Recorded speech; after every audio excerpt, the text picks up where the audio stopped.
नमस्कार बच्चों, आज हम सपनों के ऐसे दिन पाठ का अंतिम भाग देखेंगे और गृह कार्य के रूप में कुछ क्वेश्चंस को भी डिस्कस करेंगे। तो पिछली कक्षा में हमने देखा था कि मास्टर प्रीतम चंद ने फारसी के शब्द रूप याद ना होने पर बच्चों को मुर्गा बनाना शुरू किया।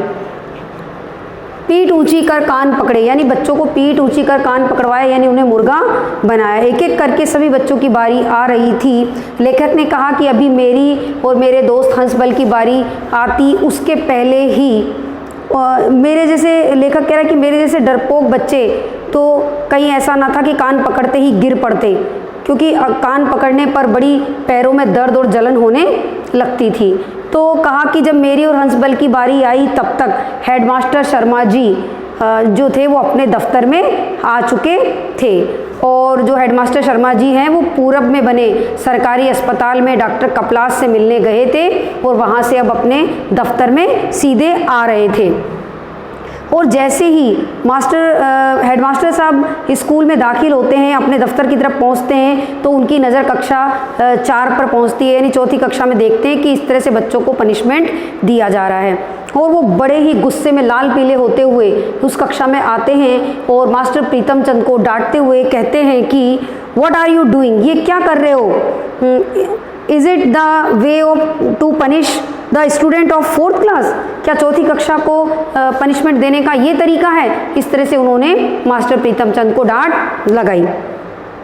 और तब लेखक कह रहा है कि हमें उस समय अंग्रेजी तो आती नहीं थी, क्योंकि अंग्रेजी उस समय 5वीं के बाद शुरू हुआ करती थी, किंतु 7वीं 8वीं के बच्चों ने बताया, यानी कक्षा में जो सीनियर बच्चे होते हैं वो छोटे बच्चों को भी सारी खबर दे दिया करते हैं। तो लेखक कह रहा है कि तब हमें अंग्रेजी तो आया नहीं करती थी कि अंग्रेजी में हेडमास्टर साहब ने प्रीतम चंद को क्या डांटा, किंतु 7वीं 8वीं के लड़कों ने हमें बता दिया था कि मार्ट साहब ने कहा है कि छोटी 4th क्लास के बच्चों को पनिशमेंट देने का ये कौन सा तरीका है। तो इस तरह से हेडमास्टर साहब ने मास्टर प्रीतम चंद को डांटा, और उसके बाद लेखक कह रहा है कि हमने काफ़ी दिनों तक मास्टर प्रीतम चंद को स्कूल में नहीं देखा।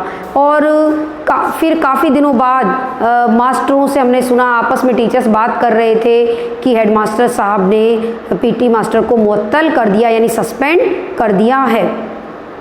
और इसके लिए हेडमास्टर साहब ने अपने रियासत नाभा में एक लेटर भेजा है, जो डायरेक्टर महकमा यानी शिक्षा विभाग के जो डायरेक्टर हैं उनको एक लेटर भेजा है, और उस लेटर के तहत मास्टर प्रीतम चंद को कुछ समय के लिए मुअत्तल कर दिया गया है सेवा से, यानी सस्पेंड कर दिया गया है। और जब तक उन्हें दोबारा से डायरेक्टर महकमा यानी शिक्षा विभाग बहाल नहीं करेगा तब तक वो स्कूल नहीं आएंगे। ऐसा कुछ समय बाद बच्चों को पता चला। ये पता होते हुए भी कि जब तक उन्हें शिक्षा विभाग बहाल नहीं करेगी तब तक वो दोबारा स्कूल नहीं आएंगे, ये जानते हुए भी विद्यार्थी जैसे ही फारसी का पीरियड आता थर थर काँपने लगते। उन्हें उनके मन में डर बैठ चुका था, वो ये सोचते कहीं मास्टर प्रीतम चंद तो नहीं आ गए। और जब तक हेडमास्टर साहब खुद स्वयं या मास्टर नौनिहाल जी उन्हें पढ़ाने नहीं आ जाते तब तक उनके जी में तसल्ली नहीं आती। तो इस तरह से जो उनका बाल मन था वो काफ़ी डर चुका था। तो मास्टर प्रीतम चंद के जाने के बाद हेडमास्टर साहब खुद स्वयं उन्हें फारसी पढ़ाया करते थे। तो उसके बाद जब काफ़ी समय तक प्रीतम चंद स्कूल नहीं आए तो जो लेखक और उसके साथी थे उन्हें 7वीं 8वीं के लड़कों ने बताया कि उन्हें मुअत्तल होने का जरा भी दुख नहीं है। बाजार में एक दुकान के ऊपर उन्होंने छोटी छोटी खिड़कियों का एक चौबारा या कमरा किराए पर ले रखा है, वहीं आराम से रहते हैं, उन्हें मुअत्तल होने का जरा भी दुख नहीं है। और उन्होंने तोते पाल रखे हैं और उन तोतों को सारा दिन वो बादाम की भीगी हुई गिरियों से छिलका निकाल कर खिलाया करते हैं। उन्होंने मुअत्तल होने का बिल्कुल भी भय नहीं है। ऐसा 7वीं 8वीं के बच्चों ने अन्य बच्चों को और लेखक को बताया।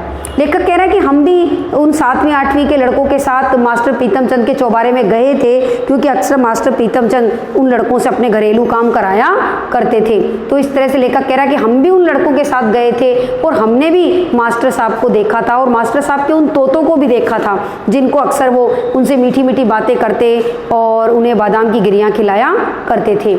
लेखक ने अपने मन में यहाँ पर विचार रखा कि मुझे ये बात अभी तक समझ में नहीं आई कि जो मास्टर प्रीतम चंद बिल्ला हमारी मार मार कर चमड़ी उधेड़ देता था, वो इन तोतों से मीठी मीठी बातें भला कैसे कर सकता है?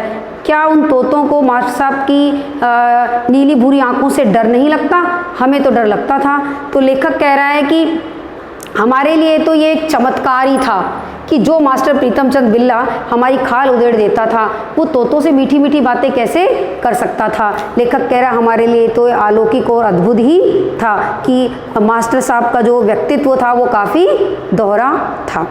तो बच्चों इसके साथ ये पाठ ख़त्म होता है और हमने देखा कि जो बचपन के दिन होते हैं वास्तव में सपनों के से दिन होते हैं। और सपनों, ये जो पाठ है वो गुरदयाल सिंह जी ने अपने बचपन की यादों को, अपने पढ़ने के समय को, पुराने समय में रखे जाने वाले स्कूल में अनुशासन को दिखाते हुए ये पाठ आपको के लिए लिखा है। और हमने इसमें यही जाना है कि पहले समय में अनुशासन बनाए रखने के लिए जो अध्यापक थे वो मारपीट का सहारा लेते थे, किंतु उससे होता ये था कि जो बच्चे थे वो अक्सर पढ़ाई से जी चुराते थे और स्कूल जाने से कतराने लगते थे।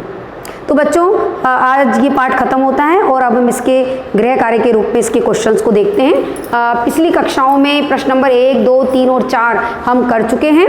तो आगे हम प्रश्न नंबर 5 से देखते हैं कि क्या प्रश्न पूछा गया है। पीटी मास्टर को मुअत्तल क्यों कर दिया गया? हेडमास्टर साहब ने पीटी मास्टर को मुअत्तल क्यों कर दिया? हेडमास्टर साहब ने जब ये देखा कि पीटी मास्टर की बर्बरता बढ़ती जा रही है और वो कक्षा 4 के बच्चों को कठोर दंड दे रहे हैं, तो उनके इस दंड की प्रक्रिया को देखते हुए गुस्से में आकर हेडमास्टर साहब ने पीटी मास्टर को उनके पद से मुअत्तल कर दिया, सस्पेंड कर दिया।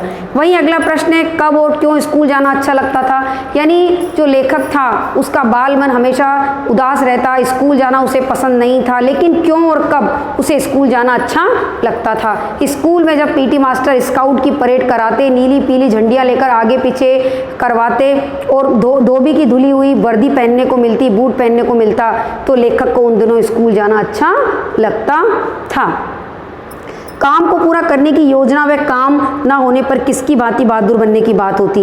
लेखक ने यहाँ पर जो है प्रश्न पूछा गया है कि स्कूल से मिली छुट्टियों में काम के पूरा करने की क्या योजना बनाई जाती और काम पूरा ना होने पर किसकी भांति सोचने लगते? तो यहाँ पर काम पूरा करने की, जब छुट्टियाँ ख़त्म होने लगती हैं और कुछ दिन बच जाते, तो लेखक और उसके साथी ये सोचते कि सवाल तो रोज़ के 10 भी किए जा सकते हैं, इस तरह से 20 दिन में हमारा काम पूरा हो जाएगा। किंतु इस तरह धीरे धीरे फिर और समय निकल जाता और सोचते कि सवाल तो 10 की जगह 15 और 20 भी एक दिन में निकाले जा सकते हैं। और जब समय नहीं रहता तो अंत में वो भी उन बहादुर बच्चों की तरह ही सोचते जो काम करने की बजाय पिटना अधिक सस्ता सौदा समझते थे। तो यहाँ पर लेखक ने बताया कि किन बहादुरों की तरह सोचते? उन बहादुर बच्चों की तरह सोचते जो पिटने को ज़्यादा सस्ता सौदा समझते हैं। वहीं अगला प्रश्न है कि पीटी साहब की चारित्रिक विशेषताएं बताएं। पीटी मास्टर की चारित्रिक विशेषताएं बताने के लिए आपको पॉइंट्स में इसका आंसर लिखना होगा। जैसे आपने लिखा हेडिंग बनाकर गुस्सेल, तो उसमें आपको बताना कि पीटी मास्टर हमेशा गुस्से में रहते थे और हमेशा बच्चों को डांटते डपटते रहते थे। उन्हें छोटी छोटी बातों पर गुस्सा आ जाता और बच्चों की खाल उधेड़ देते थे। वहीं जो दूसरा उनके विशेषता आप लिख सकते हैं, वो लिख सकते हैं अनुशासन प्रिय। यानी जो पीटी मास्टर थे उन्हें अनुशासन अधिक प्रिय था, वो हमेशा बच्चों को अनुशासन में बनाए रखना चाहते थे।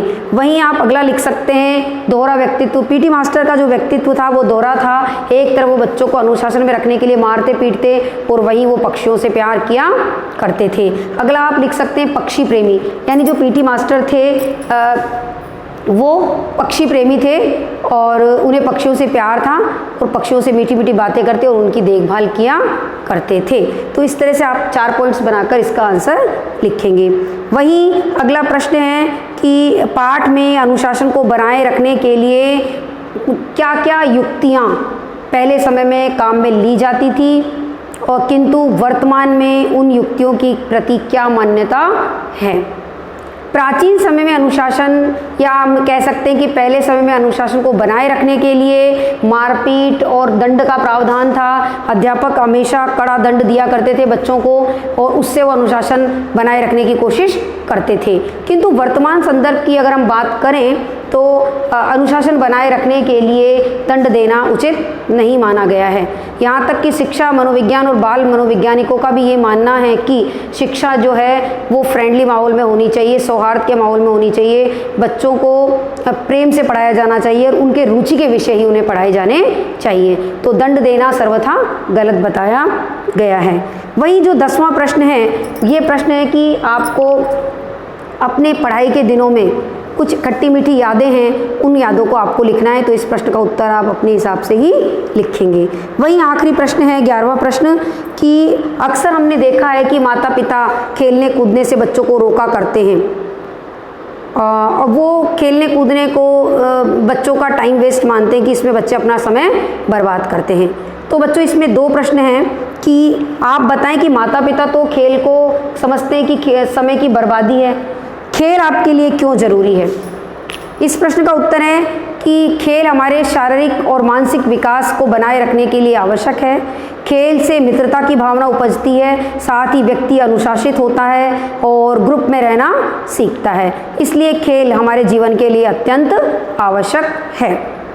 अभिभावक कब आपत्ति नहीं रखेंगे, यानी अभिभावक आपको कब खेलने देंगे, यानी जब आप खेल और पढ़ाई के समय में समानता रखेंगे, तारतम्यता बनाए रखेंगे और पढ़ाई के साथ साथ खेल कूद में भी भाग लेंगे। यानी ये नहीं कि खेल कूद में ही लगे रहें, तो यानी दोनों चीज़ों में आप समानता रखेंगे। और जब आपका खेलते कूदते भी रहेंगे और पढ़ाई भी अच्छी करेंगे और आपका रिजल्ट जब अच्छा आएगा तो माता पिता आपको कभी भी खेलने से नहीं रोकेंगे। किंतु होता ये है कि हम खेल में अधिक ध्यान देते हैं और पढ़ाई में कम, इसलिए अक्सर माता पिता हमें खेलने से रोकते हैं। तो जब हम इन दोनों में समानता रखेंगे हमारा रिजल्ट अच्छा आएगा। हम खेल में जितना ध्यान देंगे उससे दुगना ध्यान हम अपनी पढ़ाई पर भी देंगे, तो माता पिता कभी भी आपको खेल से नहीं रोकेंगे। तो हमने ये सारे प्रश्नों के उत्तर देखे और आप इन सारे प्रश्नों के उत्तर अपनी नोटबुक में करें। तो आशा है बच्चों आपको ये पाठ अच्छे से समझ में आ गया होगा और इसके प्रश्नों के उत्तर आपने जान लिए होंगे। तो आज के लिए इतना ही, धन्यवाद।